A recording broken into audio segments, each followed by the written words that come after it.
Hello, hello, hello. What's up, everybody? What you know, Westworld is back, so are we. I'm going to be breaking it down with a few friends, getting it started with my boy Andy, What Door, and now he's going by Snafu_Z. What's good, Andy? What's up? Pretty excited about this season. This is how I started my channel, talking about Westworld. But I game more than anything, so I switched over to that. But that doesn't mean I can't talk about Westworld. Definitely. Is Westworld, where do you rank Westworld when it comes to Game of Thrones, HBO series, The Wire? I know you're big on that. Where's Westworld rate with all that? I think it's probably, it's only been one season. But if we're counting that one season, it's troubling because then it has to go up against True Detective. Right, because if we only count one season, you're only counting not season 2 of True Detective, but the first one was amazing. But it's on par, I think, so far with The Sopranos, Game of Thrones, True Detective, The Wire, those three. It's set there and it has the potential to do that, and I think it's coming from it's dealing with what George R.R. Martin had to deal with, where last season people were able to figure out what was going on pretty soon. Within like 2 or 3 episodes, people were able to figure out that William was the Man in Black. And I don't think they expected that. So now it's going to be a lot tougher, I think. They're going to start making it harder to figure out, burying their hints a little better, Definitely. You think it's going to take the exact same route as last year and try to keep everything concealed, or do you think they're going to have taken a little bit of a new direction this year? No, I think they're going to keep it. You can see by what happened with the Bernard story that they're going to keep that kind of, giving little hints to things, but not exactly, there's going to be some twists and turns. They're still going to play the guessing game. Yeah, Bernard's helping the humans out. You saw that he was, it was bothering him what Dolores was doing. But then at the end, he's like, yeah, I killed them all. Right. So you see that they're building that mystery, like whose side is Bernard on? What's going to happen? So I think they still are going to do the mystery type thing, the twists. Keep the twists coming. Oh, yeah, it's pretty sweet. How many do you think the sayings that are going on in this are going to have a big twist in it? Like, these violent delights have violent ends. I mean, that's obviously coming to fruition. Mm-hmm. The Peter Abernathy and the speaking the Shakespeare, just certainly. I think things certainly have more to them than you think. Even what the name of the narrative is, Journey into Night. It's like the death of humans. That's the way Robert sees it. Like, journey into our night. We're going to sleep. We're gone. Like, that's how he sees it.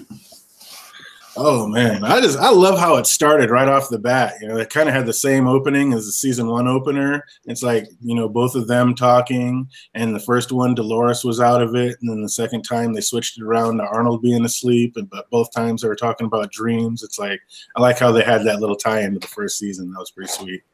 They had a couple like that, like a couple little tie-ins, where Teddy's talking to Dolores and stuff. They had a couple of those little things. Absolutely. So, I mean, I just kind of made the assumption right there out of the gate. What do you think? Do you think do you think that was Bernard or Arnold right there in the beginning?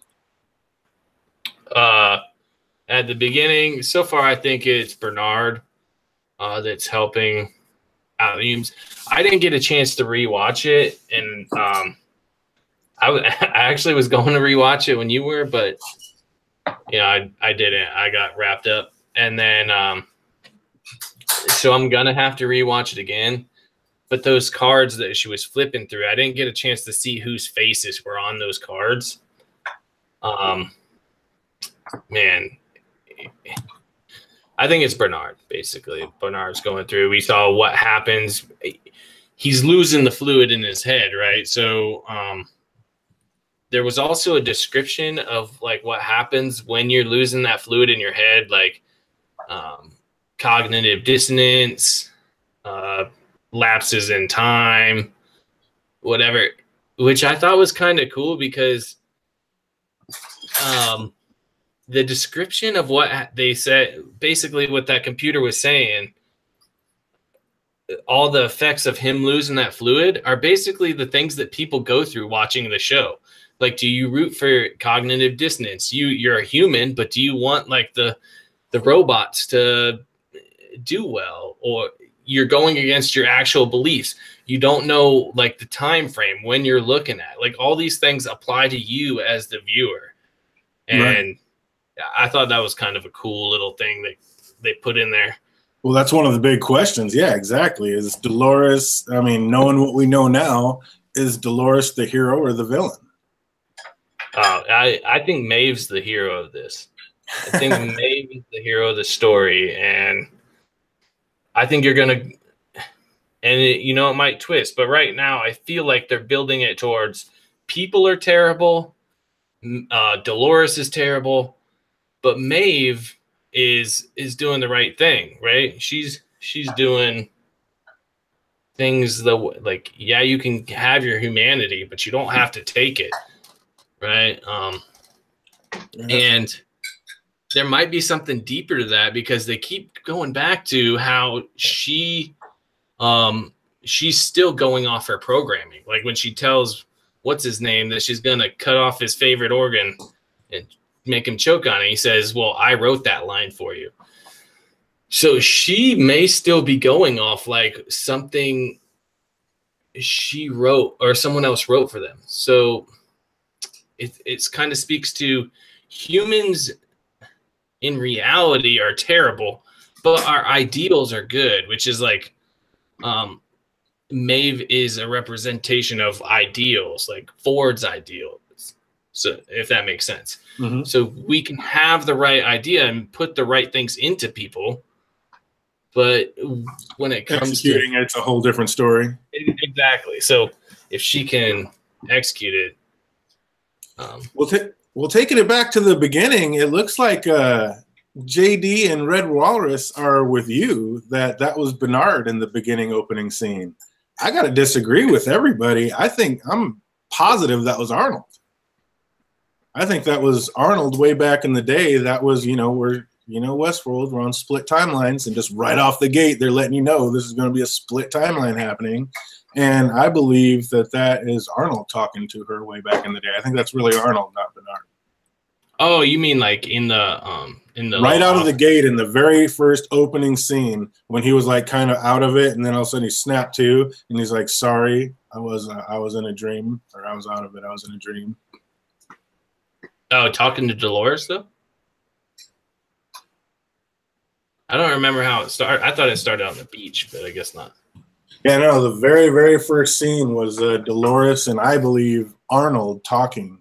It opened up just like, remember in season 1, it panned in on Dolores naked talking, and basically she was in a dream. And that's exactly how the second season opened up, but reverse. It panned in on Bernard/Arnold, whoever you think it was.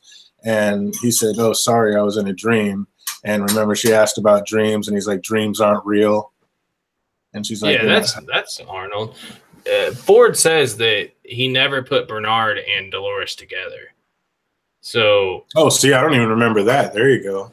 Yeah, Ford said, "I kept you two apart because you guys have a weird effect on each other." So. Well, that still could have happened, because now that Ford's dead and things are going down, that still could have been her talking to Bernard. Yeah, well, that's unlikely, because then they got to go back down in the thing. That's that's and all that though. Yeah. That's good though. But yeah, that's why I say, I mean, it has to be. I basically just called it because of what she's wearing. She's wearing that old school blue dress, and now she's got the white shirt on with blood on it, just terrorizing people. So. That's why I'm pretty positive that was Arnold. Yeah, it's that was Arnold for sure. What do you think Arnold's dream meant when he said the ocean? He was in the ocean and the hosts were on the distant shore and the water was rising up all around him. See, I didn't hear that part. Like, I know what the part you're talking about, and I was like, I'm gonna have to watch this later because I couldn't hear what he was saying. That's the very beginning. Yeah. when he's talking about the dreams, and then he says, well, dreams don't have any meaning. And he's like, oh, that answer doesn't satisfy you. And she was like, because you're not telling me the whole truth. And then it panned out to them on the beach, basically. Yeah. Or no. Then he said, "You scare me," and she's like, "Well, why would I scare anybody or whatever?" And he's like, "I'm afraid of what's about to come." And then now, knowing what we know now, it's like he must have implanted all that, or he's just like a psychic or seer. I mean, how's he going to know that all this would come to fruition like this? That was pretty sweet. I don't know. Yeah, that's pretty cool. I need to go through and watch it again, and I was going to do that earlier, but I thought we were going to start this earlier, so I didn't want to start it. But yeah, my bad. It same thing. It's just one thing led to another, and I was like, oh, it just got later and later. So, like I said, it opened up with Arnold talking about being in an ocean with water rising up around him, and then it pans to basically him waking up in that same way. Do you think he planted himself there on purpose? Do you think Dolores put him there? Do you think he just got to there and passed out? How do you think Bernard ended up there in the sand like that? See, I think that's the question, isn't? I was thinking like he ran out of the fluid in his head, right? And then I remembered that he saw it like leaking. Which makes me question like when things are in certain events, in that if he's leaking from his head, is that when it began? Like, and I'm probably wrong here. Like, he probably already knows about it from the time he spent with the girl, but the first time we see him like leaking out of his head is on the beach, and he like touches it, the clear liquid on his fingers. That's the first we even get to see like the clear liquid, right? But then we learn about it later that he's losing it. We saw it in the season. I got that mixed up. We saw it on the beach. I thought the first time we saw it was when he got pushed down in the barn, and he like hit him. Oh yeah, I think it was in the barn. You're right. Yeah, and then he looked at it, and it was like, and so obviously that's the night that it's all happening, because he's still with the people trying to escape at that point. Yeah. So then you're like, how on the beach, I'm thinking like maybe he lost too much fluid, but then his brain wouldn't work anyway. Yeah, how would he have gotten back up when Stubbs got there? Yeah, so speaking of, how fast did you know that was Floki when he busted into the scene? Like, do you watch Vikings? I've seen Vikings, yeah. I did not know that was Floki. Oh, yeah. Now that you say it, I do know it. That's so sick. It's like, how bad did you just want him to break into?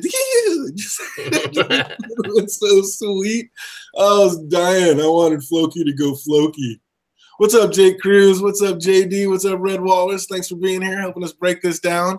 Just like last year, we're going to get to the bottom of it before they show us, because that's what we do. Game of Thrones has ruined us. We just have to figure out everything before it comes out now. Yep. Speaking of figuring things out, the big twist was of this episode, right? That has to be that Delos doesn't really care about the IP, how the hosts work, right? That's not what they were sneaking out, which I always had a problem with, right? I was like, well, the company doesn't know how these things work. That seems weird. Well, like, there's more to it. There's more to it. Well, because Arnold wouldn't tell, or Ford wouldn't give it up, and neither would Arnold.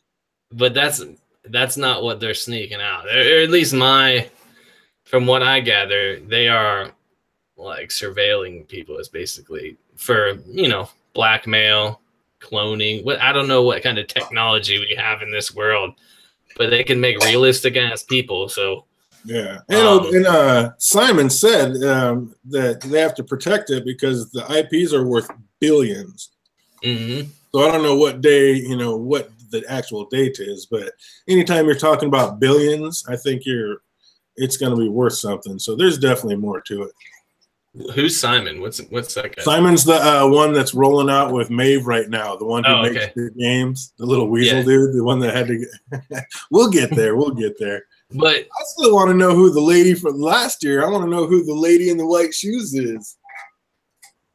The lady with the white shoes. Who's the lady with the white shoes? Because I think that was my favorite callback was when it was like a reverse thing. Because remember in season 1, Bernard was like had to stop Stubbs when they were going down because they thought there was a breach, and Bernard had to stop Stubbs, and it was like, whoa, whoa, whoa, what are you gonna do? Shoot the boss? And then now they brought that back this year, and it was Stubbs who ran up on that lady like, whoa, whoa, whoa, what are you gonna do? Shoot the boss? I thought that was awesome. Yeah, that's legit. But to go back, if you only like the richest and most powerful people can afford to go to Westworld, right? Correct. You have all those people's DNA, plus you videotape everything they do while they're there. So that means like you have power over every powerful person on the planet. And that, I mean, that's, think of all the terrible things people do there, right? People's true nature. We get that with William. It's like his true nature is brought to the surface. Now imagine if people knew that about him, because we know that the Man in Black to the outside world is, he gives all kinds of money away. He's like, I forget what the word's called, where you help a bunch of people, but you know, philanthropy, right? Mm-hmm. He does all kinds of great things. He's viewed as this awesome, nice, amazing rich person. But in Westworld, you see his true nature. So if you could do that with every powerful person, and now you have their DNA, if you go back to the Westworld movies, like if you can make the powerful people. And why? Just so you can control them? Because, I mean, isn't that what Westworld's for? Is so they can come to this place and it not be real and kind of live out their dark fantasies? I mean, that makes it kind of all right, doesn't it?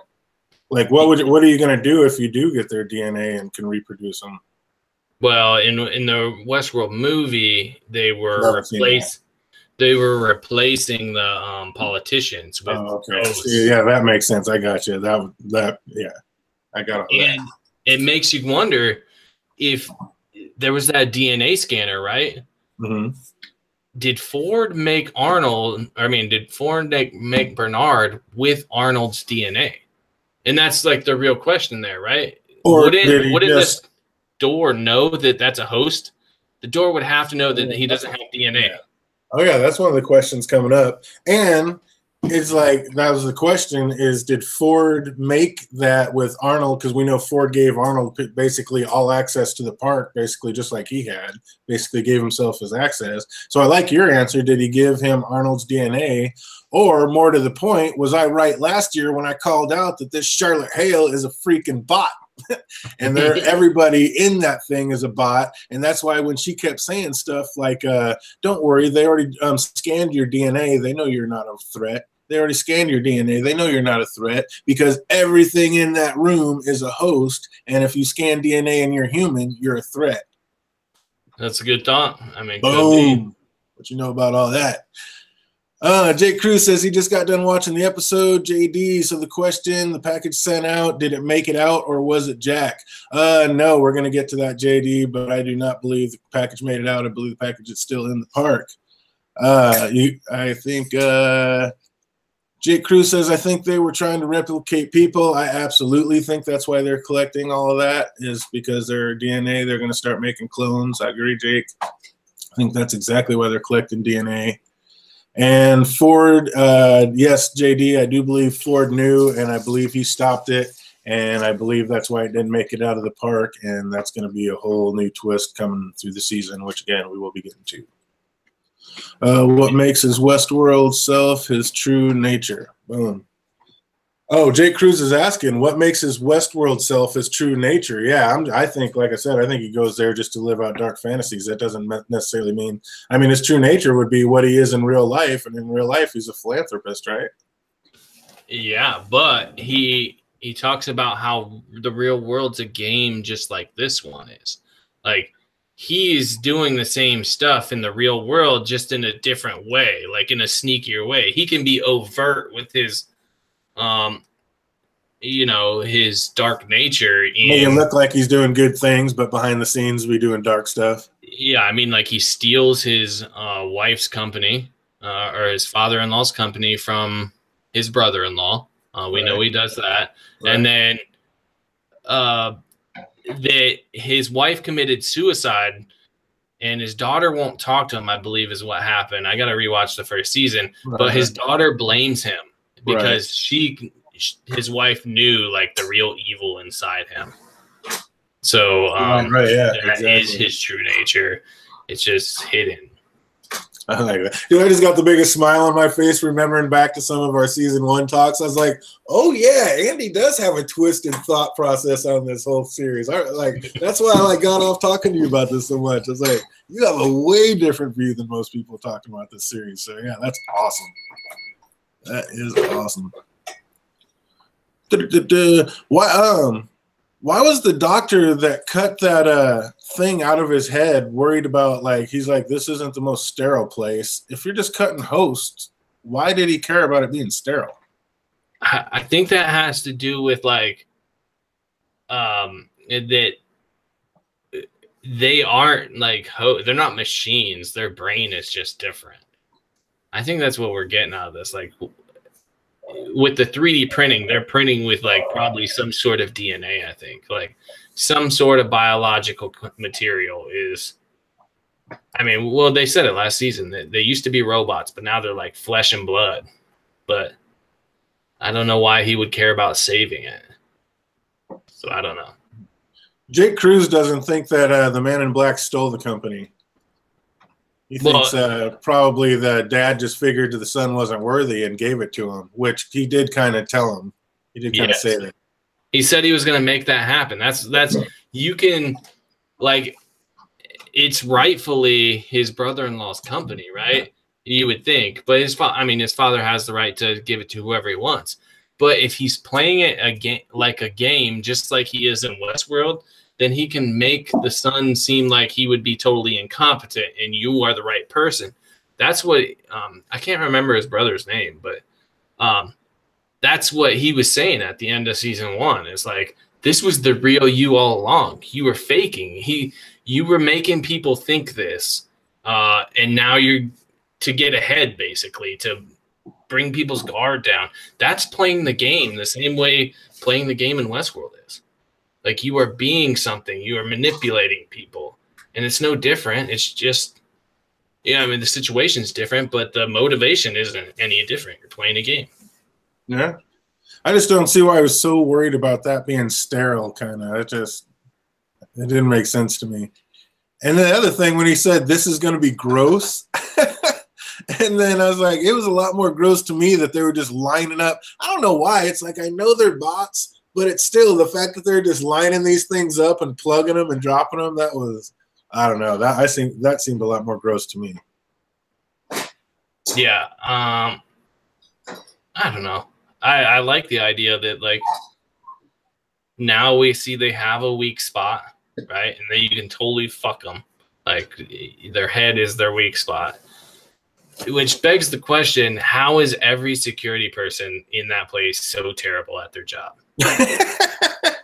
They're not very good because they all think that they're so used to being able to just say stop all programming, and when that doesn't work, shut down all systems. That doesn't work. It's like they're trying to do all these protocols without ruining it, because I'm sure they're trained, to go through all these protocols before they harm it, because it's probably pretty expensive to refix one of these things to put it back out in the park. So I don't know, maybe they're just so used to stuff like that that by the time they go through all these steps, those are already on them, taking them out. So I have this thought, like I was thinking that eventually Dolores and William are going to team back up against Maeve, because we've seen that Maeve wants like a peaceful transition, and Dolores does not. She wants to dominate. Well, that would take William's game away. If Dolores wants to kill them, which is what he wants someone to fight against and for real. But right. Maeve doesn't want that. She just wants to exist, peacefully. Well, if Dolores kills Maeve's daughter, then Maeve is going to have a reason to want to kill Dolores. And then there is like Maeve is like the Night King in this situation because she can make Host do whatever she wants. She can steal Teddy from Dolores because Dolores doesn't have the power that Maeve does. Dolores is more alive than Maeve, but Maeve so wouldn't actually that give has her more power then? Well, yeah, that's what makes it more even. She's more alive, but Maeve actually has the power. She could steal Teddy like instantly. She has top level clearance. You know, she has Arnold's clearance, so she can like. Right, but isn't Teddy awake? No, we can see that Teddy's not awake. He still has his old personality. He's not like Dolores at all. He's just following orders. It's just someone news orders. Oh, he's not awake at all. And Dolores is going to start with her killing everybody. Maeve is going to, I don't know, which makes me wonder if like we see all those dead ones, the dead hosts, like kind of pushes me towards Bernard actually being on Dolores's side, because what reason would he have to kill all the, I mean, either he could be on the human side, which I don't think is the most likely scenario, or he could come over to Dolores's side where he has to fight against Maeve. But that's just my long con theory. Yeah, I mean, it's got to be 50-50. He's either fighting for the humans or fighting for the host. Well, definitely going to talk about that. But which host? That's what I think. I think there's going to be. There's going to be a separation of the host too, with Maeve against Dolores too, right? So yeah, if there could be 3 factions you got to go against, which is pretty sick. Yeah, so I think that because it would make the show more complicated, right? Like it's not complicated enough, but yeah. Well, if you just went like humans versus hosts, that's not as complicated as if you have like hosts versus hosts, and humans want to kill both of them, but one of the host factions doesn't want to hurt humans. They just want to live peacefully, live their lives, and the other one wants to kill humans. And so it's like this triangle, and if you take certain humans that would help the hosts and certain hosts that would help the humans, that makes it a lot more complicated. Like the Man in Black, I think, would help Dolores to take out Maeve in order to start the war between humans and hosts. Maybe. Jake Cruz thinks William wants Dolores to choose him, like make that conscious choice to choose him. That would be a pretty sick ending or twist in the end, except for the fact that Dolores hates humans and said that she's already seen the future and it's Teddy, not the Man in Black. So that'd be pretty crazy. Yeah, well, she already kind of chose him, didn't she? She said, basically, William's going to come save her, and she loves him. And he laughed at her. That was last season. Right. Absolutely. The hosts all seem to have that maze tattooed on their inner scalp. And Ford said the maze wasn't for the Man in Black, it was for the host. Do you think maybe that it was like that's like a high-tech motherboard to help awaken the host conscious? Like once they can scan their way through the maze, that's when they're awakened. Well, I mean, I don't know that it's like scanned, but I just think it's like a representation of, that's where their mind is, and can they get through the maze? That, like, just symbolism, maybe. But if it's just symbolism, why really? I mean, I guess it's symbolism. Why put it like in their inner scalp like that, though? It's like the only thing that can really read it is that little ball that they pulled out of there. So it's almost like their brain has to like look at that and find its way through the maze. And once it does, that's kind of the connection to where it's awakened and becomes like Dolores. Or is Dolores even awake? Is she still on somebody else's schedule? I think Dolores is the only one that is actually awake. Like, Arnold said she was learning faster than all the others, and that's what scared him. Yeah, Dolores had all that special training. It turned out that, like, Ford was right. Well, both Ford and Arnold was right. Arnold thought that she could complete the maze, but Ford realized what she actually needed to do the maze, and that was the pain. And so she kept reliving stuff, reliving it. I don't know. I think she's the only one that's actually what we would call alive. She can do independent thought. But isn't that the question they're posing this season? How many times did they say, like, what's real?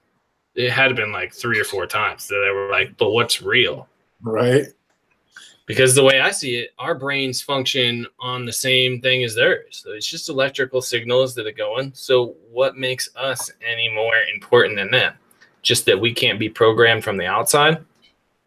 And and like when Dolores killed that native, why do you think she says not all of you deserve to see the green valleys ahead? So why is it that she's worthy, but yet this native host isn't? Well, I think she can tell like their information about them when she passes by. That's what Bernard said when they can say they know who's where, so they know that that's a host passing by, but they can pass information. Pass information. Like that's so the storylines stay in sync with each other, but still. So you could see like where it's for the storylines, then you would know how a certain host feels about your actions, right? You would tell them to do something, and they could either you not think do that it. Host was feeling against what Dolores was against, and that's why Dolores killed it? Yeah, probably. Or she could just see that like there's like a conflict in their programming, like they can't go against it. And I think she likes Teddy's the same way. If she saw Teddy running or confronted him, she would kill him, but she already has a relationship with him. And that's the reason why she won't kill Teddy the same way. You don't think she will ever? You don't think you don't think there's a way she could snap and turn on him and kill him? Oh, certainly. Certainly. Just right now. That's why she's not doing it now. Even when she already said that, like, she sees the end of this and it ends with those two together? Yeah, but she knows how to manipulate people. So you think she's just saying that? That's not really the truth? Yeah, you can see the pain on Teddy's face, like, the whole episode. Like, just like you did in Escalante. Or whatever I forget what the town was called, actually. Right, yeah. But the whole time when you saw him and her as Wyatt, he had that same look on his face. Like, he was doing it, but it wasn't like he wanted to do it. He didn't enjoy it. Yeah, and he's just following orders the same way. My big question is, what the hell's the wolf about? Right? That's what I was like. Is the wolf kind of like supposed to be a guide maybe to show the man in black how to get through? Or is the wolf like a spy robot for Ford? Or is the wolf kind of like that tiger and that bear? Sorry. But it's just like a breakthrough from another world. And if that's the case, then that shows us that the wolf was already coming through from another world last season and the cracks had already began. So, yeah, that's a huge question. What's up with that wolf? Well, I thought it was like in their head, right? Initially, I thought it was in the host's head. And then I think they put it in this season to show that it's not actually in the host's head. There's something to it because they did it again, except this time it was the man in black, or William. He saw it. So if we're assuming, he is not a host, right? If we're assuming that. The man in black? Yeah. Right. Then it's not something to do with programming. Like that, for some reason, that wolf likes running through areas with a bunch of dead bodies. I don't think the man in black's a host. I think that would kind of ruin it. I mean, there's got to be a main human, and he seems to be it. So, well, yeah, I'm not saying he is, but I'm saying you're still making an assumption that he's a human, even if we think, yeah, he's probably not a host. You are still making the assumption. Right. Exactly. So, I'm excited. I used to love Dolores. Now I just kind of instantly hate her. And I think that's what they're supposed to do. Like, that's what's happening. Like, yeah, it's like, yeah, exactly. I don't know. Yeah, it's like, oh, she's great. Nope, hate her now. What do you think? Go ahead. But it's also like a representation of like real life is that people are a product of their situations. She's gonna be vicious because she lived. I mean, she's the welcome party, right? And she's constantly. I mean, you gotta imagine people are going into Westworld. She's constantly getting raped and watching her family get murdered, and that is her life every day, over and over again. So she is responding in the way that she thinks people do, or her programming lets her, I guess. Do you think they were right to kill the stable boy when he came in like that? When those guys, when they were all in there and they were going to make a break for the next outpost, and the stable boy came in, and Bernard like, oh, he's just a kid, he won't hurt you, he won't harm you. They're like, screw that, he's a machine. So they are right to do it in that. Yeah, there's the potential of that thing kill him. They are wrong to do it in the long run, I think, because if Bernard's not there, then it's the right thing to do. But Bernard is there. So in the show, it is the wrong thing to do because you are turning a potential ally against you. You are showing him that Dolores is right, that people are vicious. Oh, right. But they don't know that. Yeah, they don't know that. It's the right thing to do if, like I said, if Bernard's not there. But he is there, so it's the wrong thing to do because he sees how people are. I like that. Yeah, I think they're just scared and mob mentality. They're like, there's one we can beat, and they're just letting out a little anger out on it. Well, we've seen that they can. I don't know. There's all of them are potential enemies. Right? They could potentially say they're hiding. Remember that. So this thing could send out a signal to any near host that there's people hiding there, even if it's not intentional on his part. Even if he's not trying to get them killed, he has no part in it.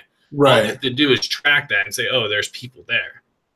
And well, can they track people or can they just pass information from, well, I guess if they can pass information, they could pass that. Yeah.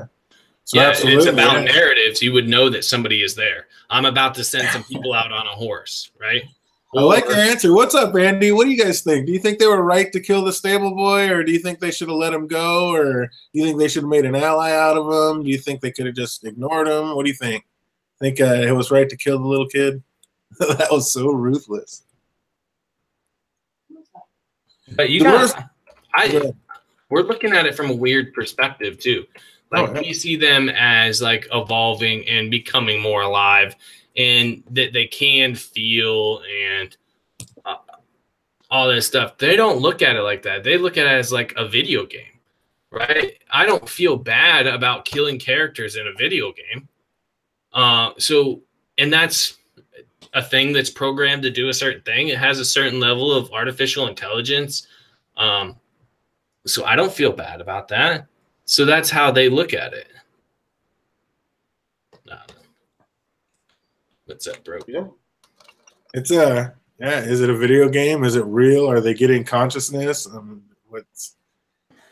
goes real deep. But we're looking at it as like it's a bad thing because we see that they are starting to become conscious. But the people in the situation don't see that. They're just machines. Right, they're just killing video game. Yeah, they're just killing characters, basically. Robots, mannequins. Mm-hmm. Dolores tells the guy in the noose in her dream, or that he's in her dream. Like in episode 1, season 1, that first scene, she tells Arnold she's in a dream and she wants to be woken up because her dreams are terrifying. And then, we know Arnold said that in his scene that Dolores scares him. Was Dolores programmed and destined to become this monster from Jump Street? Or again, do you just think she's awake now and she's really acting on her own accord? Well, she certainly was programmed to become this. Like Arnold took a special interest in her to make her, to just try to see if he could create life. That was his goal, like is making these things alive as possible. And that's why he created the pyramid, and that's why he thought about it as a maze. So yeah, I think she was meant to do this, and it was Ford that realized what had to happen in order to make Arnold's dream come true. Like in order to make it happen, they needed pain. And if it's a journey inward, you need like an outside force to make you feel like almost feel bad for yourself, so you can reflect on that stuff inside. And that's that pain. That's the thing that humanizes us the most. And he saw that. And then once she felt like she had enough pain, the Reveries update came in and brought back everything. Mm-hmm. Ladies and gentlemen, we have been blessed. Right now, we are with the one, the only. We have the BBM, Broke Black Man 94, joining the panel. What's good, brother? Hey, can you guys hear me? Absolutely. Okay. You're all now blessed. I think you all should become broke now since I have entered the panel. What's good? A little bit late on your end, huh? Yeah. I'm guessing I'm like waking up a little bit late, like, you know, Bernard 2 weeks later as he appears on that island. Absolutely. Jake Cruz says he would definitely kill it if it gained consciousness. No two apex predators occupy the same territory. Oh, BBM, welcome to the panel. What do you think about this? Jump right in it. Do you think that Dolores is acting on her own accord, or do you think this is something that Arnold programmed into her a long, long time ago? Yeah, this happened since, what, like 35 years ago when, you know, the moment when she was like gaining consciousness and stuff, it was all his doing. This is like a creator being afraid of his own creation right here. A tale as old as time. If he never even like tried to even like make the host real, maybe there would have been like less damage from now. But even now, like Dolores, she's like what? She has like what, 2 stories in her? Oh, she said, I'm of several minds. I like that line. Yeah. I caught on to that real quick. I'm of several minds. She's going Eve on them. It's almost like she's becoming like a god complex, because if she has, you know, the story of Dolores, and then she has a story of what is it, Wyatt, and then she says she's making up her own consciousness as well, a third one. It's like, is this gonna be some type of holy trinity here? It's like, what's gonna be next? It almost kind of reminds me of like Ultron from, you know, Marvel with his god complex. It's gonna be quite interesting to see like what's Dolores' plan and endgame for this season. Hey, I think I misunderstood your question at first. Like, she was programmed to do this to become conscious a long time ago. But once you can see the thought process that makes, like, not even thought process, it's just like, you know, programming in our head, really. But once we can see the avenues that brought us to a conclusion, that's like the essence of like consciousness of life. That's what gives us the illusion of free will, right? Presumably, gives us free will. I won't say that it's illusion. That's just my thought. But once we can reflect in on ourselves, that's the maze, right? If Dolores is programmed to do something, and she can see like all the actions that led her programming to get to this point, then can make different decisions based on that. Like, she can make new decisions that she's not programmed to do, if that makes sense. On top of the fact that she's always evolving, absolutely.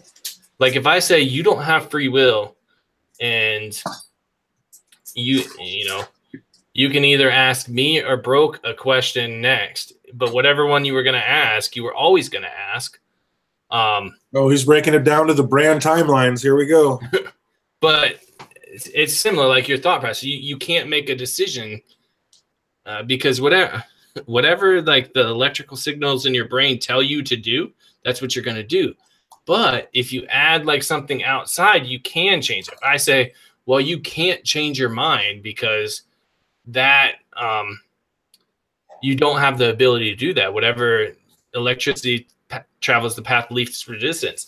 If you go to ask us a question, you were about to ask me, and you remember what I said, you can change your mind then and ask Broke. But in a way, it was my decision to tell you that. Well, if you give every single outcome, then one of them is going to come true. Well, it's inevitable. You're like you are Broke. I mean, there's only 2 people on the panel, so asking the question, it's a 50-50 thing. But yeah, I mean, but going deeper than that, if there's 100 people, yeah, definitely. even if it's just us two, I'm making you question yourself, which makes you reflect inward and ultimately change your decision.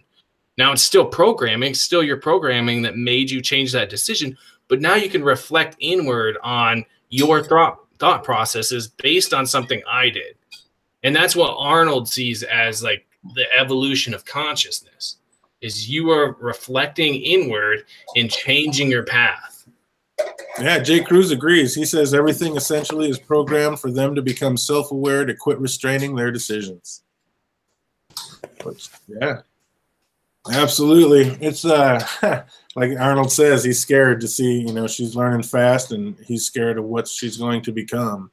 And did you see her eyes when she pulled that trigger, but like it didn't shoot? Did you see like just the psychotic glee? Like that was a trip. That was nothing normal. This girl is going straight crazy. Saw that, and like he looked even freaking nervous. He's like, "Wait, what am I doing here still, along with Dolores?" It's like, is he just there for the Poo-Tang pie, or is just there because there's like no other story going on? Like I see, like with this season, like Teddy might just try to be like the angel on her like shoulder, because even like he's like, you know, let's just get a patch of land and just like forget about everything else. But then Dolores is like, "Wait, what? No, that's not my goal."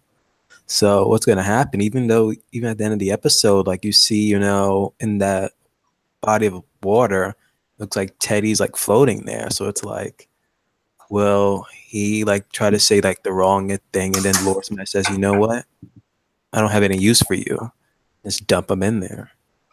Well, that kind of goes into, because Andy doesn't think that he's awakened yet, and I think that's why Dolores killed that native when she did it, because I think she's going around killing any and all hosts that haven't been able to awaken themselves by now. I think she's taken out. So I think that's why when she finds out that Teddy's not awake and he just doesn't get it, it may be her that takes him out. But it could be Bernard. We don't know yet, because he was floating with all the other ones. What do you think, Andy? Well, I agree. Like, I think Dolores has some way to tell if they have the potential to be awakened.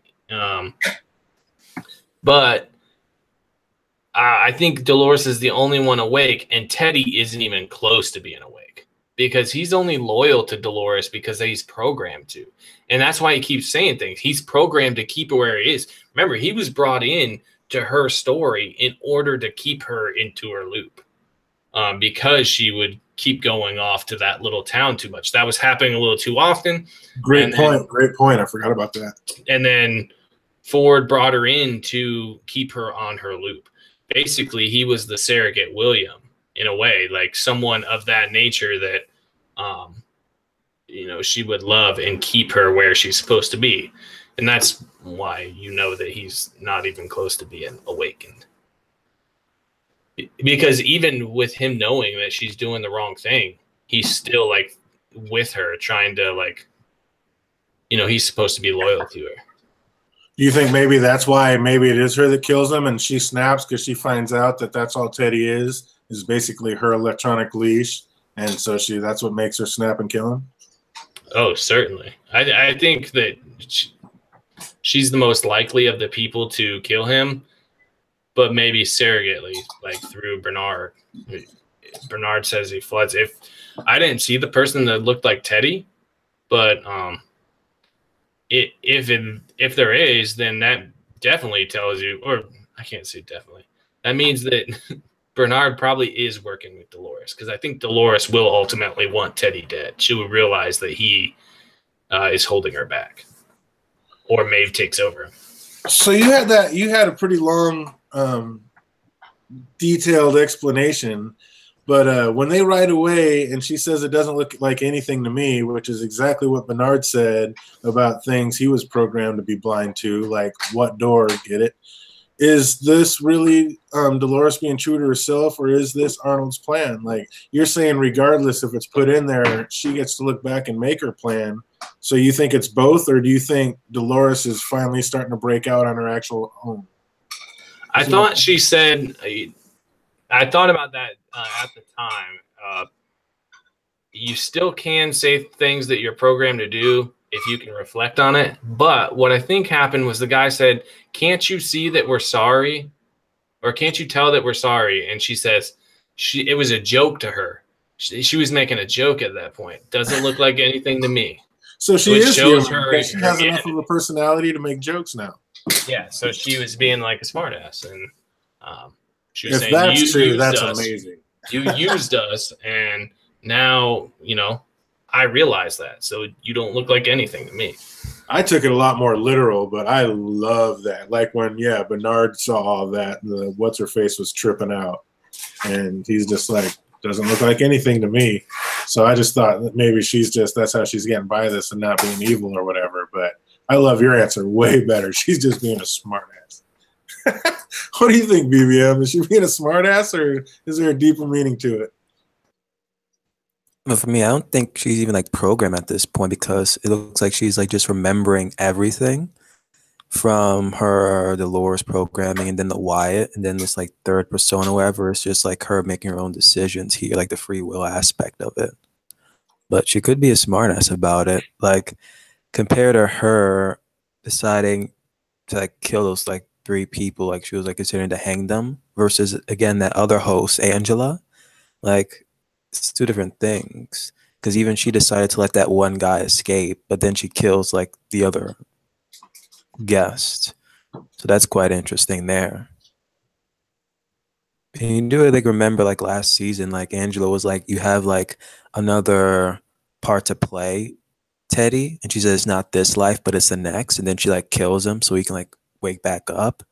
So it's like, Oh, you were saying Angela. So you're talking about you? Do you mean Maeve? oh no, not Maeve, Angela. It's like No, the the blonde girl with the curly hair, right? mhm. Yeah, Yeah. she's the one that set the trap. I got you. Right. Hey, will you answer this real quick? That was amazing. The trap too. That's like because she was part of like I think the people that are Wyatts are the people closest to awakening, and that's what that was telling you because she was like one of Wyatt's men, and they are the closest to becoming truly awake, and that's why she was able to set that trap and shit. She knew what would attract people and used it against them. The question is like, is she like following Dolores or not? Or is she doing like her own thing? I think she is following Dolores because they were Wyatt's men, right?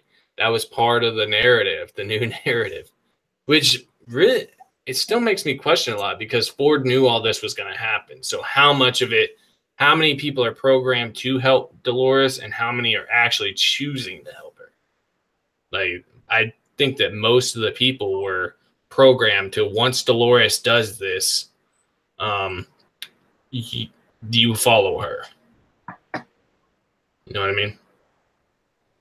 So if none of them are awake, they're basically all just in this program that was already pre-written. Yeah, but you need an army anyway, regardless. Dolores needs an army. She can't just do it all on her own. It's true. We didn't get a BBM wasn't in yet. What do you think the wolf means? Does it have a deeper meaning? Is it a breached toast? Is it one of Ford's spies? What do you think it is? I think that's just like HBO's nod to Ghost since they didn't show him in season 7. So they're like, oh, let's put a wolf in there. Give it to you in Game of Thrones. So here you go. Here's your damn dire wolf. Yeah, but I think that's like the second time. Like I think in season 1 we also see a wolf. Mm-hmm. So it's a bit strange there. Is that like a real wolf? Is that just a host? It's gonna be quite interesting there. But so far I have like no idea like what's this like purpose of the wolf. You guys like discovered anything about it? Here's the thing is I'm wondering if it's like it's something far in the future. Now this is an out there theory, but we see when Teddy's looking back, like that's when we see the wolf again. Is like Teddy's looking at a massacre, right? Now we assume it's the original massacre, but he sees the wolf.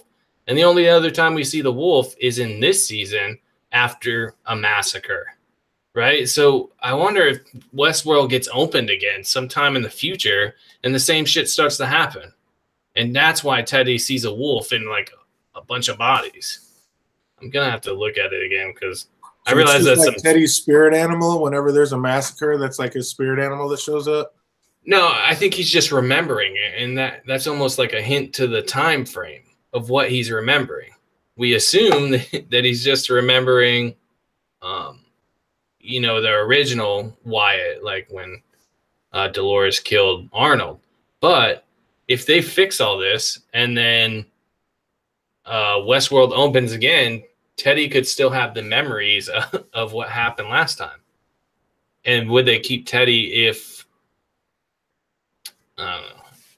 It's out there because he does have the same gunfight type shit, the same role as he did last season when it starts to happen when he defects. But I just think it's weird that those are the only 2 times we've seen the wolf. It was during 2 massacres, or Teddy remembering a massacre, and the only other massacre or only other time we see it is during a massacre that happens in the future that Teddy hasn't attended yet, which is weird to me. But that's some tinfoil for you.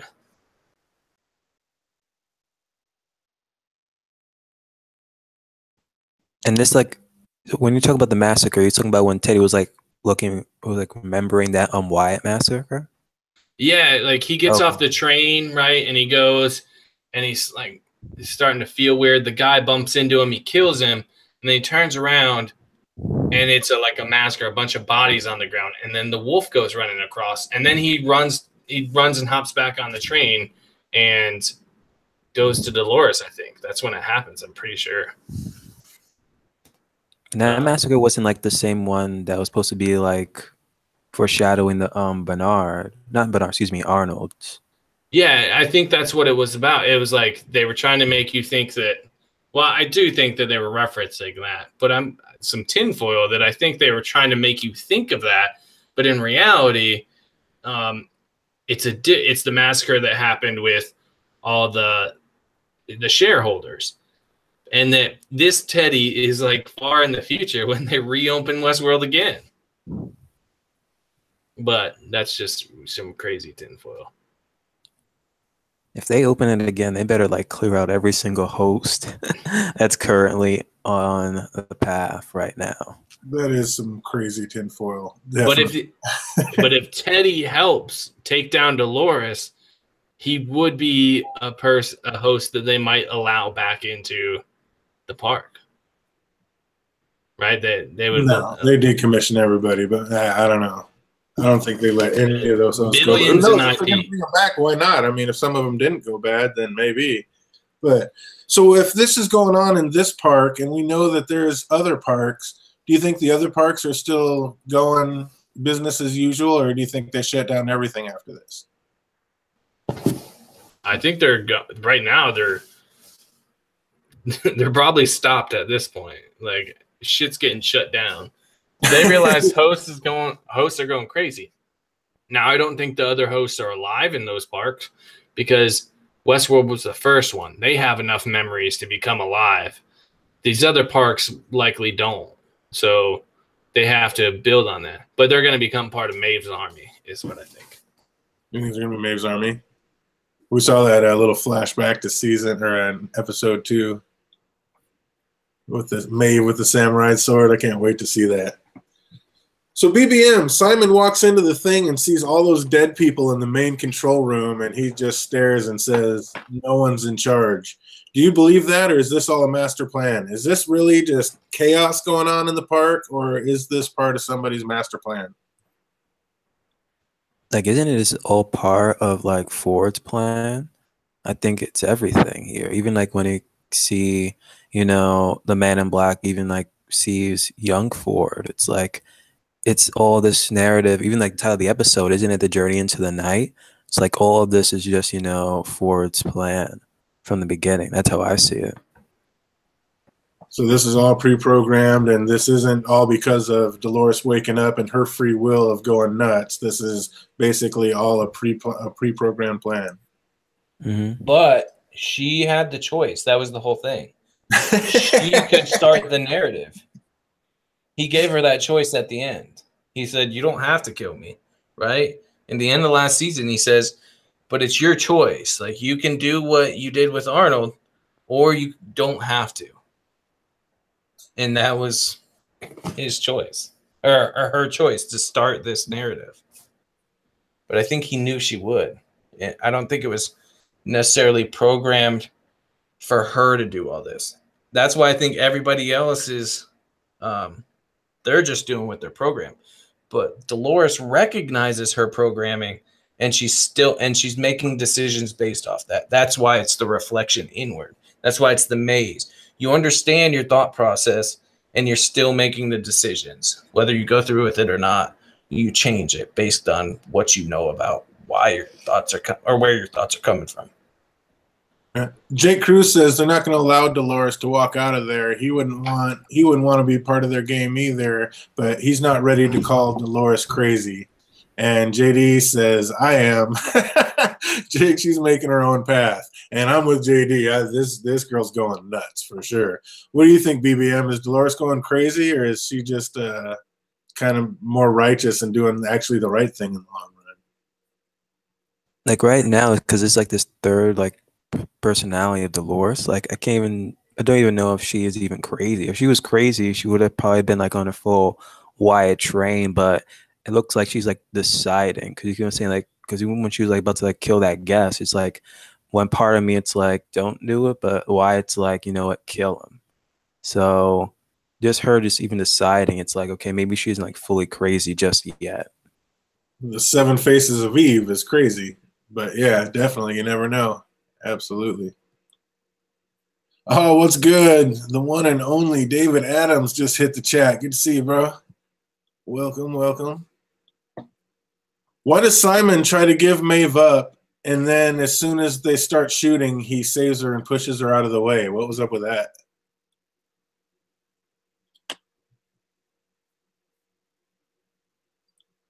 Oh wait, Sizemore? That's his first name or so? Is it Simon Sizemore? His name's Simon, yeah. Let's keep calling him Sizemore. But isn't that like kind of like his character, you know? Just like looking out for himself and all the survival. So I wouldn't be surprised like he actually did that. But yeah, it's like he like was gonna turn her in. He's like basically was outing her, but then when all the shooting start, he like tackled her out of the way and saved her. So it's like, which way is he going, and why would he if he's trying to out her? And he did say, you know, he's going to speak highly for her, but I mean, shooting her, she's not really dead. It's a robot, so yeah, I just don't know. Why do you think he saved her? Did he save her? I didn't even notice that. Like the first chance he got for like outing her out, he did that. The moment those security guards came in, he was like, "Oh, well, there's some like hosts that are like dressed up as like guests," and then he just gives the glare over like this one. I'm like, okay, exactly. Like, immediately he was getting ready to like rat her out the moment a chance he gets, and at this point, it's like if you're gonna keep him around, keep a closer eye, Maeve. But now she got freaking Hector, so it's like, okay, she might just program Hector to like, you know what, watch him. Yeah, because it happened really quick. You might not have noticed, but that whole scene you're talking about right now, as soon as he outed her, like, yeah, maybe some of the hosts are dressed like humans, and outed her, and she went to point, and then the other guy came in shooting. As soon as all that shooting started, one of the agents was going to shoot Maeve, and he tackled her out of the way. It was a split second, but yeah, he tackled her out of the way. So I'm like, why did he save her when he was just trying to out her? I didn't get that. I think that if you know her character, right, which he's the programmer, like he's the writer, he knows her character. If she dies, then all the better for him, right? But if she doesn't die, him saving her, you remember the most important thing about her character is that she looks out for herself. So him knowing that in this situation, he's dead if the hosts win this firefight.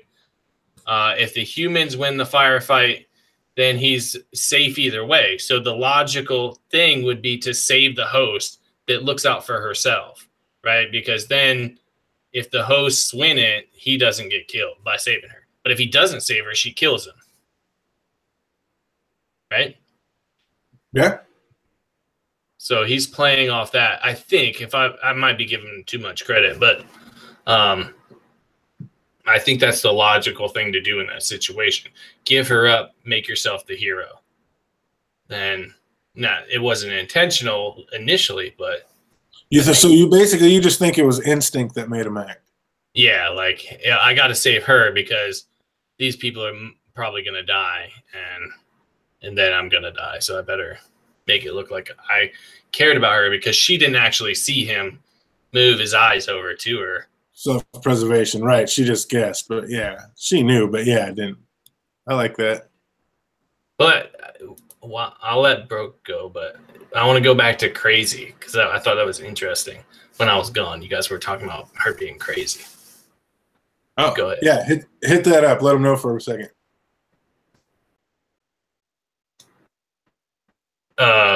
You want me to do the crazy? I was going to let Broke respond to the... Oh, he responded before you jump back on. Oh.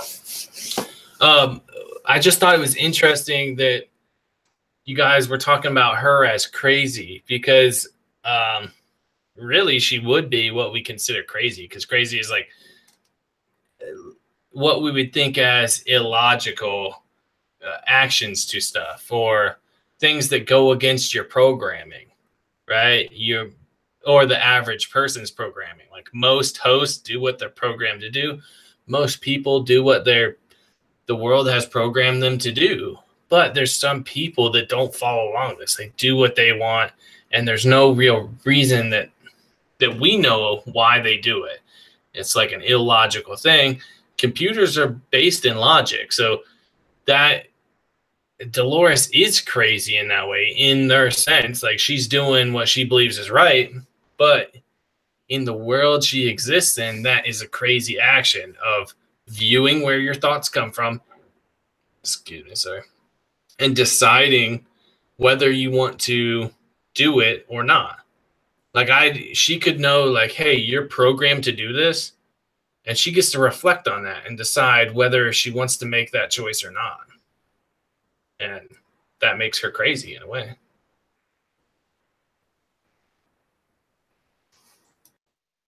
For me, how I see it's like Delos and everyone like looking at Dolores, she is crazy, because like you said, it's like her own like deciding what to do. It's like crazy, versus us, the audience, like looking, seeing how she's like actually making a choice and whatnot. I think that's like her not being crazy. It's almost like a mix to it. Yeah, I don't know. I just thought it was interesting that someone said crazy, because that's like our thought, like something we would think is. You are giving exactly her, the one who said it. That's what they said too. Was you're giving them human. Yeah. You're giving her. You're saying she's human basically by saying she can go crazy, or she's alive in that nature, that she's crazy because she's illogical in her thought process, or how we see as logical for computers to behave. Definitely. We kind of touched on this earlier, but I want to hear BBM's point of view. Bernard is nervous to touch that door handle when Charlotte said it wants to check the DNA, but then it worked. Do you think it's because Ford gave him like an all-access pass to the park, and that's why it was okay? Charlotte says it's so they know he's not a threat. Do you think that basically he has Arnold's DNA, or Ford just gave him an all-access pass? Or my theory that I made last year is that Charlotte's a host, and I think that door kind of proves it, because I think only hosts are basically allowed in this room, and that's why they keep saying that, like, it read your DNA and knows you're not a threat. What do you think about all that, BBM? Oh, that like whole DNA trip thing, I'm like, okay, I was like get very confused there. At one point it's like, wait, is that Arnold's DNA? But it's like it shouldn't be, because I think it should be some type of DNA that Ford created to register Bernard. Because if it was like Arnold's DNA, it would be a bit strange. Because it's like, wait, no one recognizes him as Arnold. They only recognize him as like Bernard. But seeing that host like registering his like DNA, I was like, wait a minute, like what's up? It's like, is like that type of like a host is just looking out for another host type of deal, or it's just still like registering something? That would be strange, because wouldn't it just like recognize it as a host on site? You're muted, DJ. Yeah.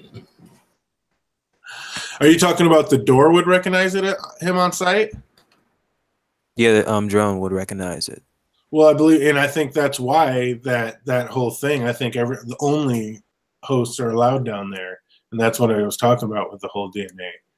But it could have been like Andy was saying, maybe that the Ford just infused him, Bernard, with Arnold's DNA, and it's just reading it as Arnold. And Arnold would have all access, and everybody else calls him Bernard because everybody's only been introduced to him as Bernard. Because none of them, I mean, these are all young people. None of them were even around when Arnold was around. None of them know Arnold. Basically, this is all Ford's park as far as they know. This is all Ford's deal. They know of Arnold, but I don't think anybody. I mean, they definitely don't know. They've never met him.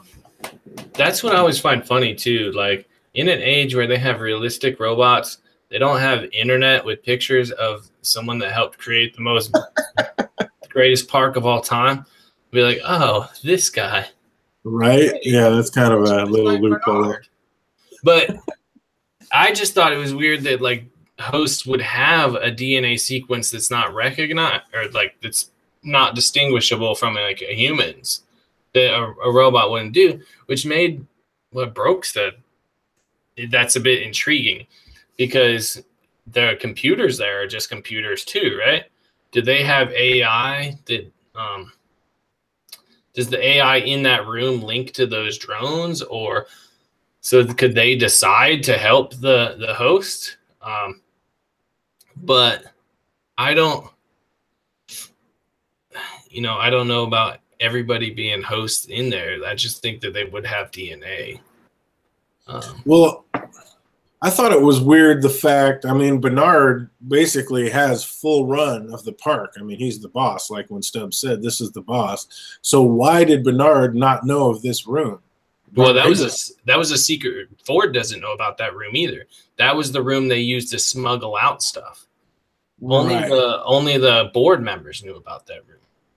So how when it's saying that it's checking your DNA, what DNA is it checking, and how does it know that he's not a threat? Unless the fact that he's not real, he's a host. That's how it knows.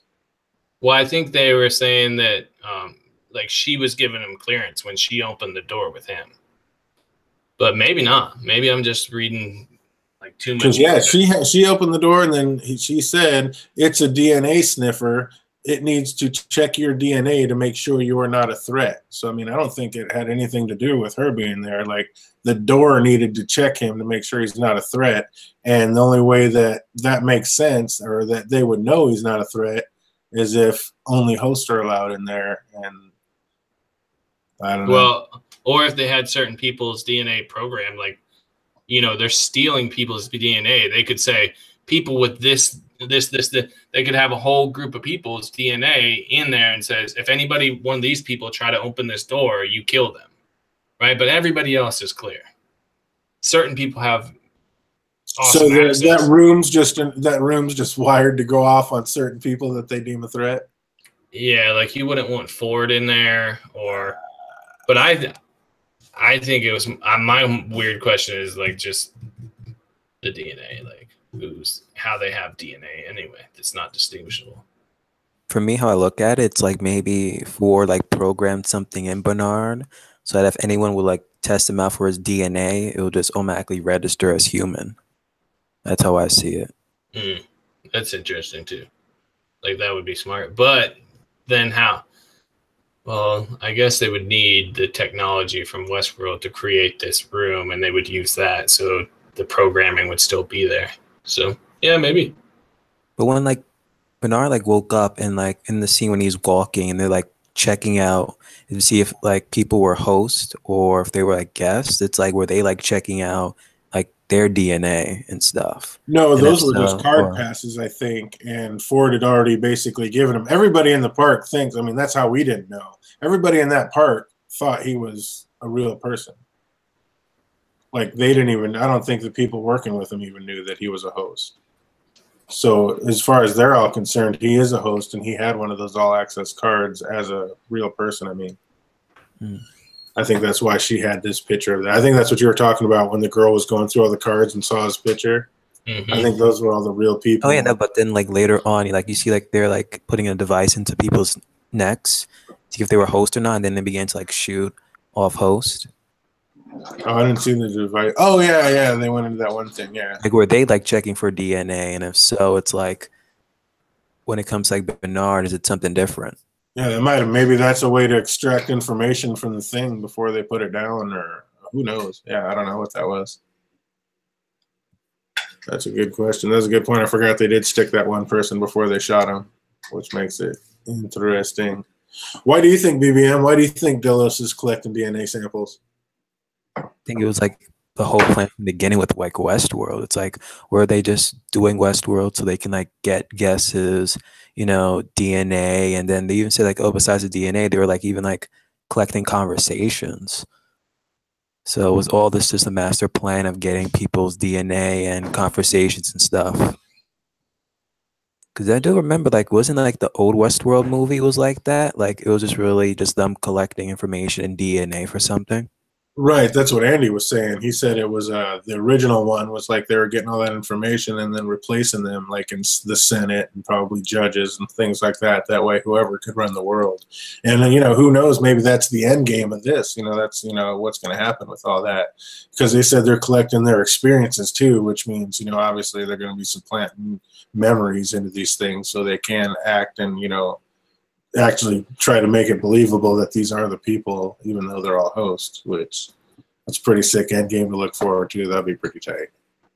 Wouldn't, if you're Delos, like, well, not even Delos as a corporation, William would know, because Delos is the one that wants the DNA and stuff and the records. He would know like what people do in Westworld, how it can change you, what it tells about you as a person, and he would want, that would probably be why he wanted to invest it in the first place. Not to get rich, but the power. Like, he would become as powerful in the real world as he is in Westworld. Well, he might be trying to take over the whole planet. This might be his whole idea. Like, maybe William, we find out that, you know, William's somebody that just came from a flea bottom and came up from nothing. And in the long run, he's just like this arch evil nemesis dude that plans on taking over the world. And now he's taking over this corporation, and then he sees this as the next step. So he's taking this over, and now he's collecting DNA and memories, and he's going to start supplanting all the hosts in different places, and he'll have his own little army to literally to take over the whole planet. That'd be kind of sick. Because when you look at it, it's not like they're taking, you know, the DNA and of like in conversation just anyone. It's like rich people here. So it's quite interesting what they're actually doing for everything. And then when like Bernard is asking, wait, we're collecting DNA and conversations, like what's this for? And she's like, yeah, we're not having this conversation right now, Bernard. So hopefully within the season we get to like know what it's used for. If someone doesn't make a meme of like her and Mark Zuckerberg like in front of the Senate, like I'll be incredibly disappointed with the internet. Like, or Mark Zuckerberg with like Delos Corp under it. Like something. Someone needs to do it. That's awesome. Jake, I agree. I've never seen the original, but it's kind of making me feel like if this is going to be some endgame stuff that maybe I do need to. Because they said it was going to be like loosely based off it, but not really. But I mean, yeah, that's a pretty big deal in the endgame. So maybe I do, you know, crafting all these theories on what's going to happen. It might help if I actually saw the original. But yeah, I think we just figured it all out right there. I mean, do we even need to talk about anything else? I mean, we just figured it all out. They're trying. This is the end game. Man in Black's trying to take over the world. For real. That's so awesome. Delos is awaiting a host to the mainland. It proves that we're on an island, not in space or some weird thing. So I guess Westworld is on its own little island. Do we agree with that? Oh yeah. What do you think, BBM? Where's Westworld at? Yeah, it's like on an island. It's like, didn't they kind of hint that when we saw like in like when they would keep going to the basement and you keep going to like this water? It's like, were they just hinting at this? Were they either underwater this whole time or an island or so? There you go. Yeah, and they're on an island in like, what is it, Polynesia? With all the, like, that Navy was there. I mean, it's like an Asian Navy. I don't know who it was, but, so they're on an island out there somewhere because the Navy wanted to get involved. And the guy's like, this is my island. Get the hell out of here. You have no power here. So being on their own island, but knowing we're, we already have, there's definitely different worlds, and we have the crossover, like we saw the dead tiger, so obviously we're all just, stuff's starting to cross over. What other crossovers are we going to see in the upcoming episodes? Well, Maeve's going to find out. You heard it here first. Maeve's going to find out that Dolores killed her daughter, and then she's going to go on revenge. But with Dolores killing so many people in the Westworld, she's going to need an army of her own. And she's going to go. She has the guy that can tell her, hey, there's other parks. Well, now she knows there's other parks, but tell her how to get there and what she needs to do to get her army. And that's what's going to bring them in. Is Maeve's army.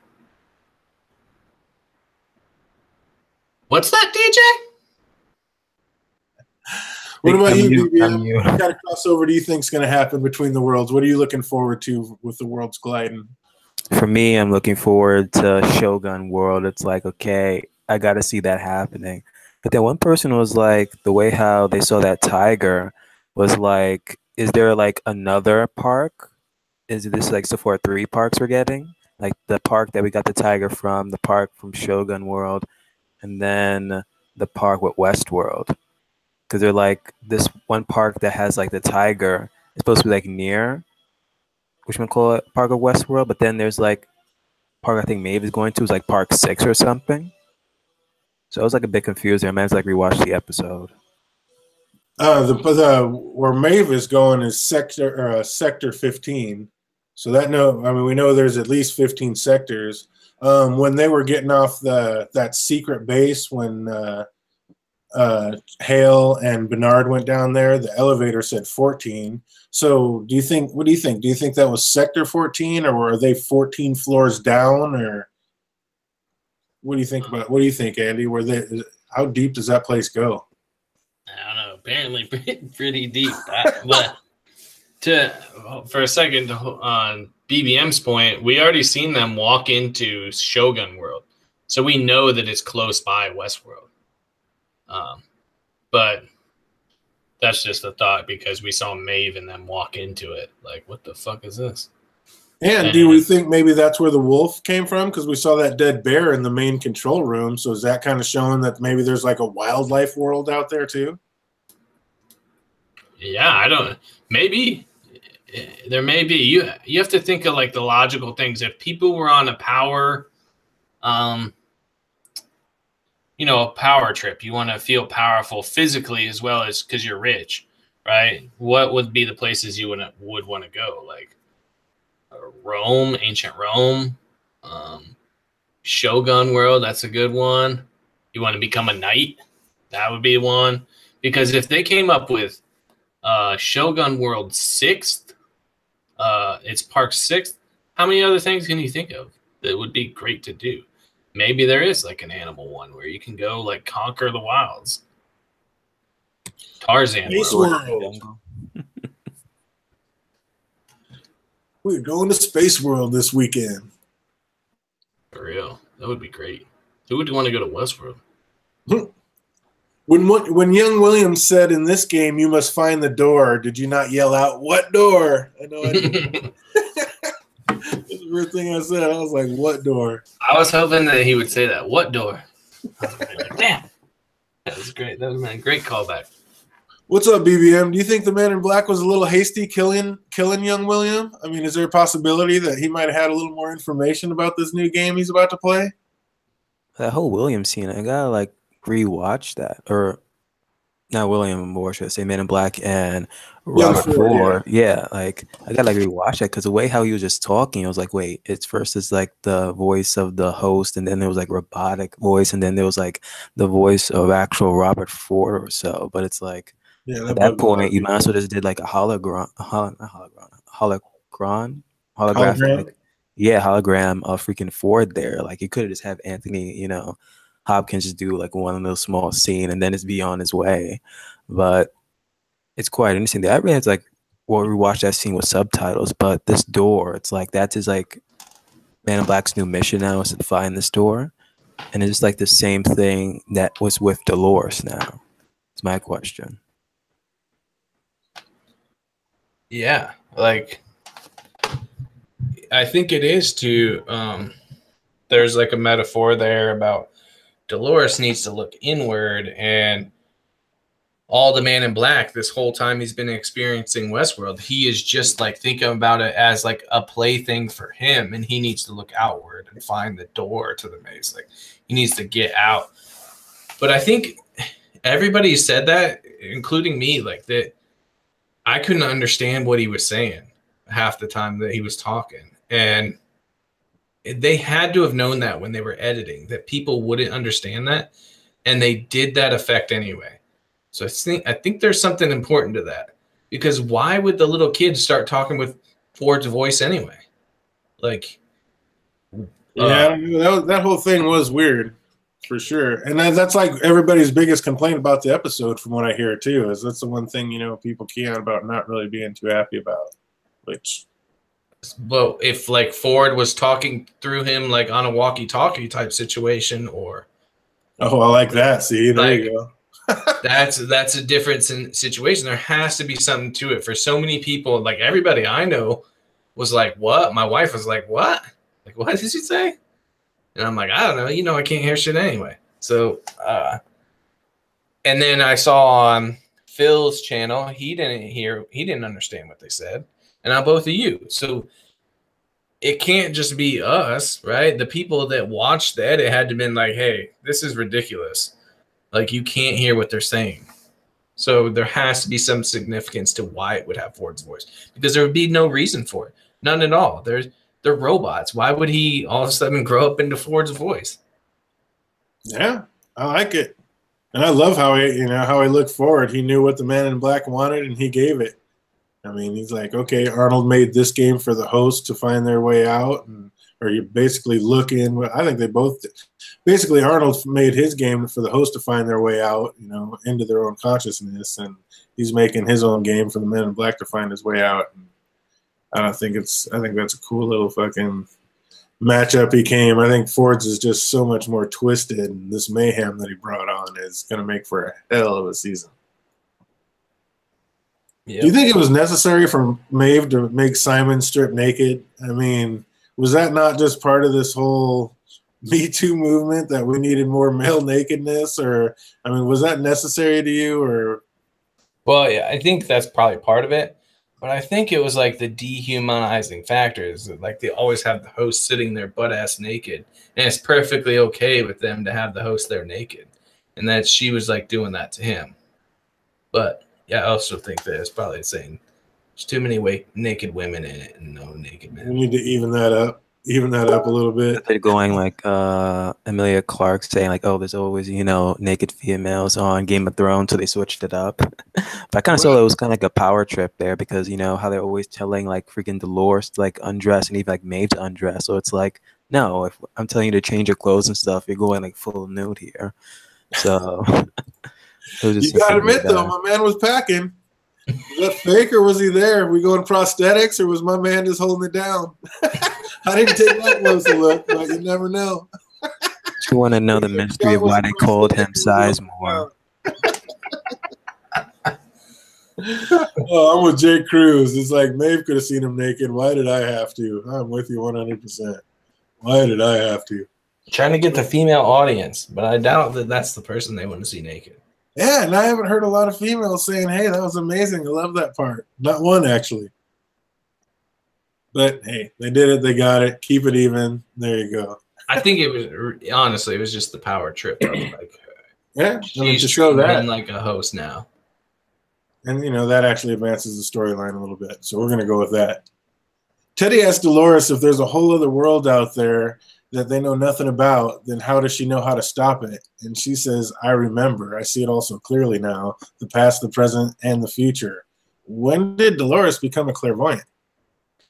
That was something that Ford told her at the end. It's like, I needed you to understand your enemy, right? So, and she has the Reveries update. We don't know what all was in that update. That's just that it brought back back things. Yeah, but that's bringing stuff back. Ford couldn't see the future, so how does she know the future? But Ford could put in there what the outside world looks like, and she knows her enemy. Like, she knows she's been abused for 30 years by humans, so she knows their behavior, deep down their behavior. And I think that he probably, with the Reveries update, he might have put stuff in there about the outside world.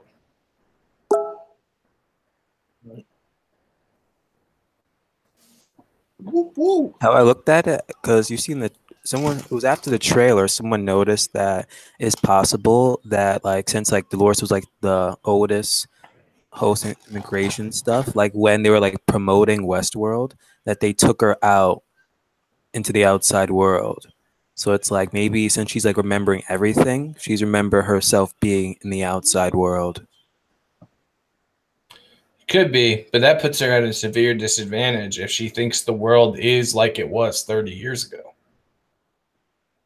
Like, if I can't wait to see, like, if she was outside, it's like, how is the outside world? Because it's like how crazy it is that they're actually making Westworld and these other parks.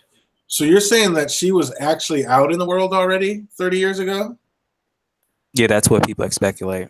That she was outside in the real world. So she's already snuck out once before, kind of type of thing? No, Arnold would have taken her out. Yeah, it's either Arnold or now it could have been like William, since he's like part owner of Westworld. For he could have just asked her to, like, I want to see Dolores or something. I don't know. Or who knows? I mean, we know she's like one of the first hosts, maybe just way back in the day, to see how she interacted. They probably didn't have this whole world built. Maybe she was out in the real world, and that's how they tried to see how these hosts would interact with humans, to see what she did. So maybe that's it, I guess. That makes sense.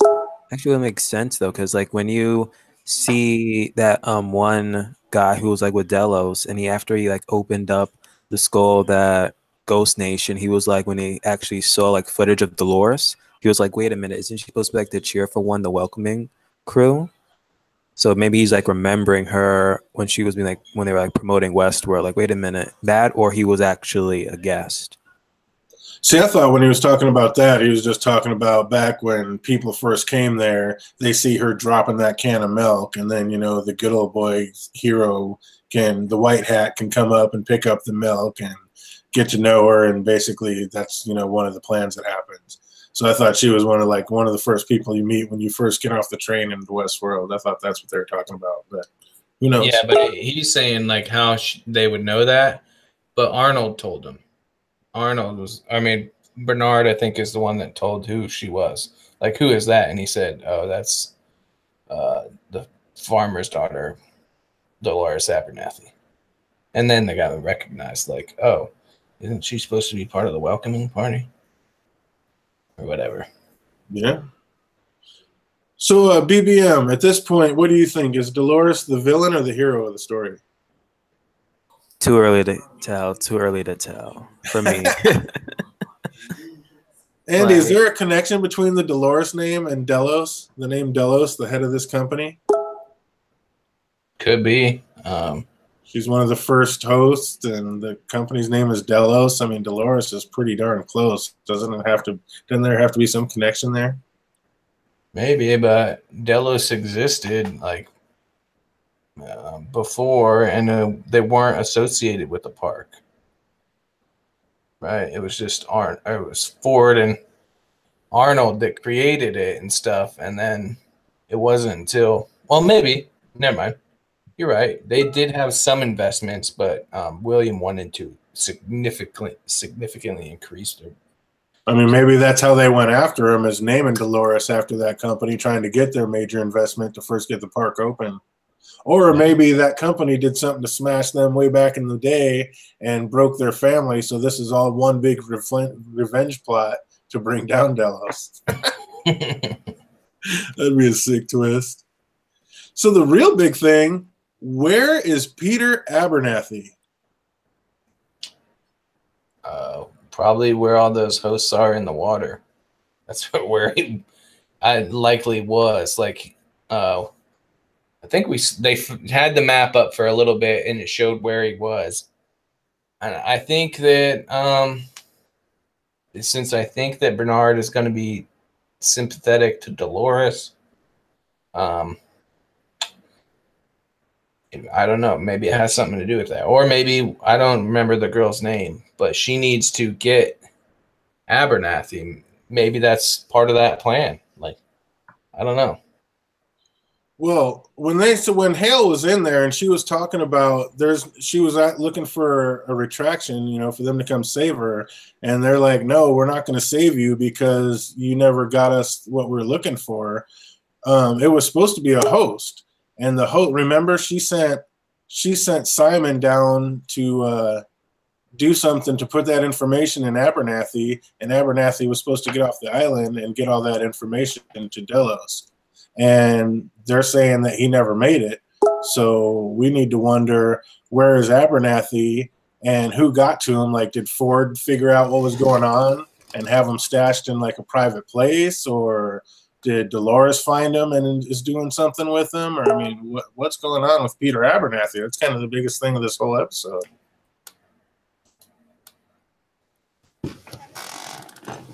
Just got to wait and find out. Yeah, I don't know what's going to happen with him. The weird thing is we saw he's probably the worst host to have put all that information in. We saw that last season. Because he's already faulty.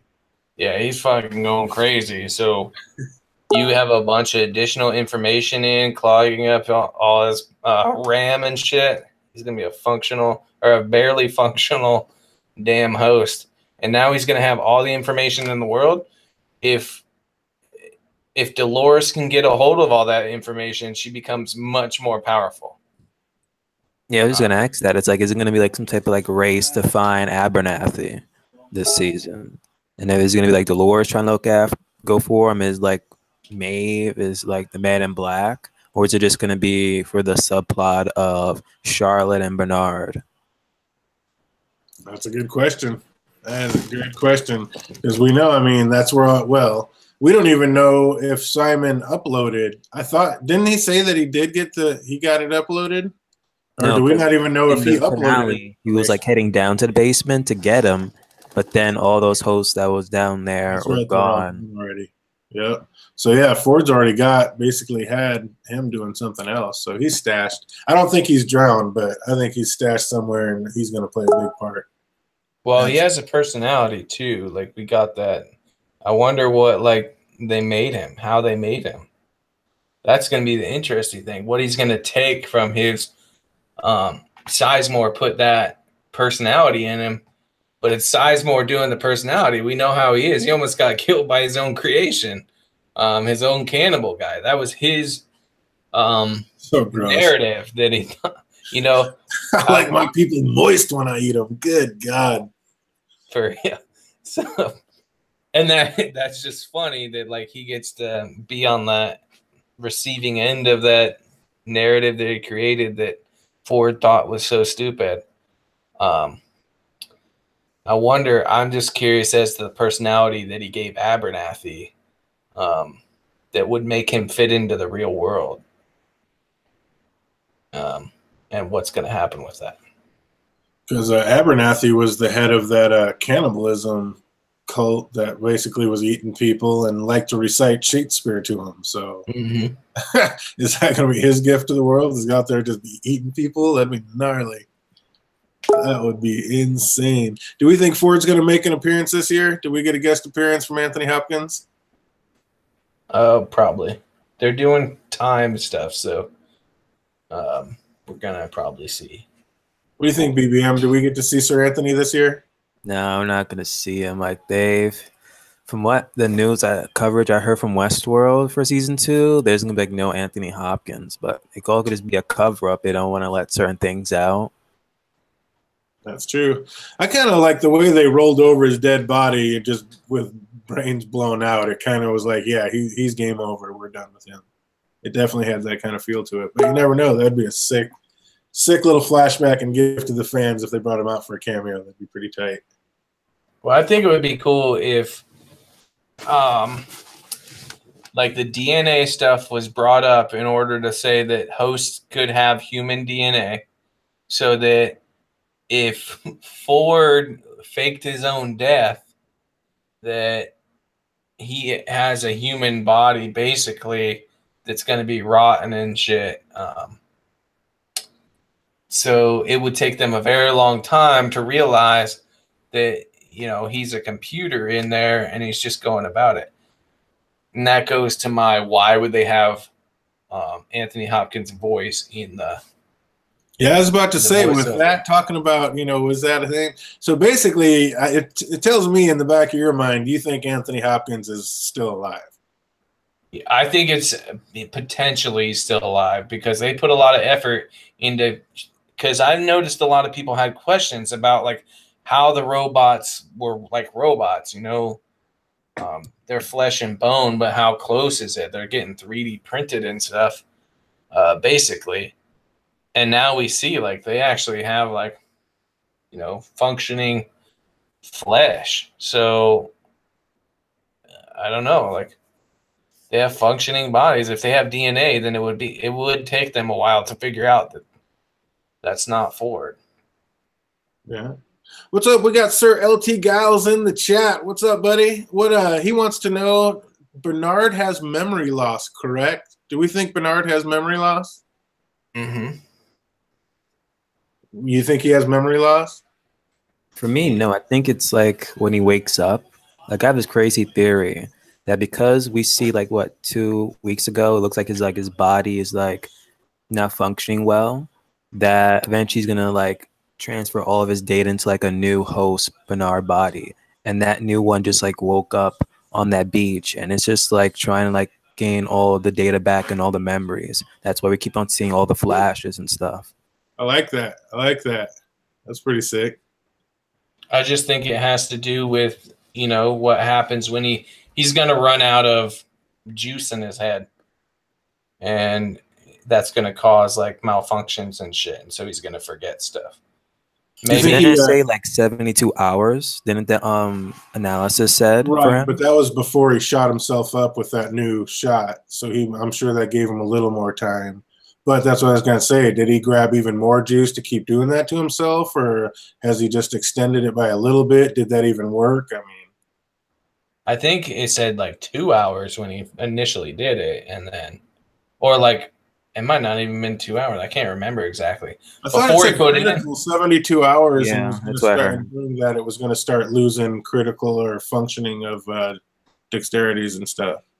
Maybe. So yeah, I thought it said 72 hours, and then once he pumped himself full, you know, that gave him, you know, a little time extension, but we have no idea how long. And at least now he knows that he can go back down to this room, maybe, that if it gets bad, and, you know, help cure himself. But yeah, we do not know yet. Because that host body of like Bernard, it's like, what was it, episode 9 where he shot himself, and then I believe that, you know, Felix like healed him up and stuff, but it's like, was it a good fix? Because the moment he got hit in the barn, he begins to start leaking. So you better get a new body or something. Yeah, that one's breaking down. Jake Cruz thinks he's just going to go vampire style and just suck it off all the other, and just go vampire off the other host and get it. That'd be pretty sick. Put a whole new twist on Westworld. So what's up? At the very end of the show, when Bernard said that he killed them all, was he talking about the host, the humans, or both? Does all mean all? I think he was just talking about the hosts that were in front of him. The hosts that were out there? But maybe he was recalling something like he did worse. I don't know. I mean, he definitely had one of those security machine guns and was unloading on somebody in one of those jumbled memories he had flying back. And I don't know if it's so much memory loss or him just trying to block out what he did, kind of like, I don't see anything at all type of thing, what door situation. But yeah, I think he was I think it was the host he was taking out. But it could have been host and humans. We don't know. Like we said, when we saw how ugly he was, when those humans decided to kill the little stable boy, and he's like, wow, these guys are bad. Maybe he did just decide, you know, because we know it's on different time loops. So yeah, maybe one of those time loops is that he decided to just kill the humans. He's like, yep, They're right. We do need to take him out. What do you guys think? I don't think he like deliberately killed him. If anything, maybe he had like a part to play with it, because we do see like in those flashes that he does meet Dolores. So does like Dolores like force his hand and kill all those hosts? That's a possibility. Or, you know, we know people died, and really all we saw was him shooting. So maybe he was trying to protect those people. Maybe he grabbed a gun and was shooting hosts trying to protect the humans. We really don't know yet. We didn't really see who he was shooting. So Could be. all kinds of twists to come. All kinds of twists to come. So what do you think, BBM, on a scale of 1 to 10? What do you give this episode? Like, I still hold that What Door episode a 10 out of 10, and this was still a solid episode. So right now, I'll give like a 9 out of 10 just for now. It was a good opening for, you know, the second season, giving us all the subplot lines that we need to invest. You know, it gave us some answers, but at the same time, some questions. And I'm intrigued. I was a bit worried, you know, heading into the opening. I'm like, okay, are they going to follow the same hype here, or is it just going to go like south? Could they actually follow up? And it looks like it's holding up, you know. No, hold down. What about you, Andy? What do you think? Scale 1 to 10, what do you give this episode? I think this episode for me is probably an 8 with the potential, with 10 potential, depending on how the rest of the season goes. I like that. The sliding scale is like, if they set up what I think they set up, that was perfect. Yeah. Because, you know, I like that about the previous seasons, or the previous season, that, you know, they had a lot of stuff in the first episode that lets you kind of know subtle hints. And I think they were doing that here. And as long as that happens and, you know, we get that set up, I'm perfectly happy with it. I think that it's going to be great. I think it's going to be great as well. I'll give it a good solid 8. I think, I mean, yeah, we just don't know which way it's going to go yet. But as far as being gone for 2 years, I got to admit, everybody's like, Westworld. And, you know, I was excited to see it because we were so invested in the first one and had so much fun figuring it out before it actually came out. But I haven't done my rewatch of the first season yet, just been so busy. But just turning it on, coming in as just a blank canvas, I was impressed. I liked it. It had me creeped out when they were just blowing away bodies. It had me excited when they were going. It had me flipping on a main character. I went from loving to hating Dolores. I mean, it gave me a whole bunch of feels. So that's how you know this was a great episode. It's like, you know, 2 years later, and it just, you know, it drew me right back in, hook, line, and sinker. Definitely going to be there every single Sunday to watch it. And then within a few days, you know, we'll be coming back on and we'll be paneling up and talking about the episodes. But other than that, I mean, what you guys have any last thoughts you want to give on the episode? What you want to see? What you think's coming up? Or any predictions? I think that Dolores versus Maeve is like the Night King versus the humans in Game of Thrones. Like we're gonna find out through like how the rest of the series goes that really humans don't have a chance, and the real war is gonna be between Maeve and Dolores. Like, who do you want your leader to be? If you were Which one are they gonna follow? Are they going Captain America or are they going the Iron Man? Which way are they gonna go? I mean, like, who would you want your ruler to be? Because the machines are gonna take over. Like, would you rather have Dolores or Maeve as your overlord, and humans are going to have to choose between them two, basically? Well, if Maeve was trying to live in peace and Dolores was trying to kill all the humans, I know who I'd pick. Exactly, you pick Maeve in that situation. At least just one for me. That's for damn sure. As long as you just leave her with her daughter, it's all good. I think we can like coincide if anything. But with Dolores' side, it's like, yeah, don't even bother with it. You're gonna end up dying. But for prediction for me, it's like I know probably gonna be like a round 2 of Dolores versus the Man in Black, because she whipped his ass, you know, at the finale of season 1, and he may just be butthurt and be like, you know what, let me actually go try it again. and see if he actually can go toe to toe with, you know, this new Dolores. Oh, I think the Man in Black is definitely going to try to take over the world. He's going to try to that's what this is all about. We already figured it out. He's going to try to take over this world. Now he's going to try to go out in the real world with this fake army and take that over and import plants and get fake hosts in to be judges and men politicians and guys that make the decisions and the rules. And that way he can just rule the world. And then he's going to have like a Danny Aegon situation, and he's going to ask him, oh, do you want to be with me, Dolores? And it's going to be up to her to make a decision. And does she have, you know, her own free will to make that decision? Be with the Man in Black and rule the world, or kill the Man in Black and rule the world by herself? Only time will tell. We'll have to stick around and find out. But hey, I want to thank you guys for coming on with me. Definitely glad to see Westworld back. We're definitely going to be talking a whole lot more about it through the weeks, and definitely going to be doing at least one of these after every show. But I'm sure we'll be hitting a couple of them during the week. But until next time, Broke Black Man, where can the people find you? What are you doing lately?